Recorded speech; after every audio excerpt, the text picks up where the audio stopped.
بسم اللہ الرحمن الرحیم۔ صحیح بخاری حدیث نمبر 198۔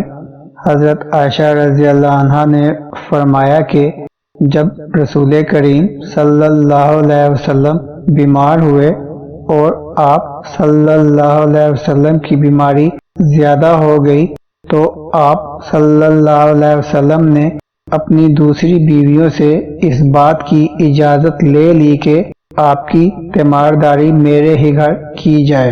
انہوں نے آپ کو اجازت دے دی۔ ایک روز رسول کریم صلی اللہ علیہ وسلم دو آدمیوں کے درمیان سہارا لے کر گھر سے نکلے۔ آپ کے پاؤں کمزوری کی وجہ سے زمین پر گھسیٹتے جاتے تھے۔ حضرت عباس رضی اللہ عنہ اور ایک آدمی کے درمیان آپ باہر نکلے تھے۔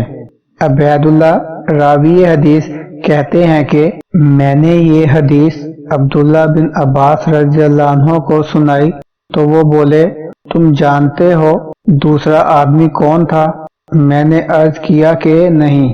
کہنے لگے وہ علی رضی اللہ عنہ تھے۔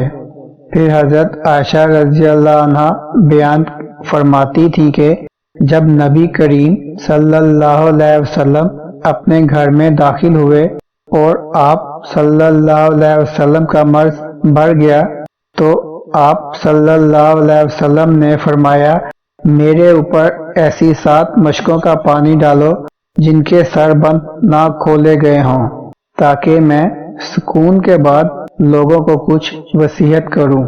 چنانچہ آپ کو حضرت حفصہ رسول اللہ صلی اللہ علیہ وسلم کی دوسری بیوی کے لگن میں جو تانبے کا تھا بٹھا دیا گیا اور ہم نے آپ پر ان مشکوں سے پانی بہانا شروع کیا۔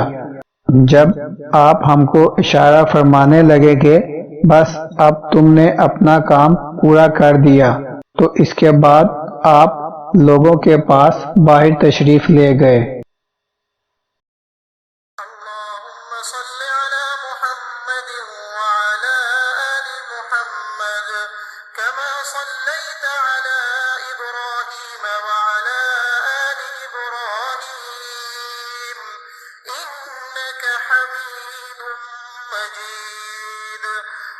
اللهم بارك على محمد وعلى آل محمد كما باركت على إبراهيم وعلى آل إبراهيم إنك حميد مجيد۔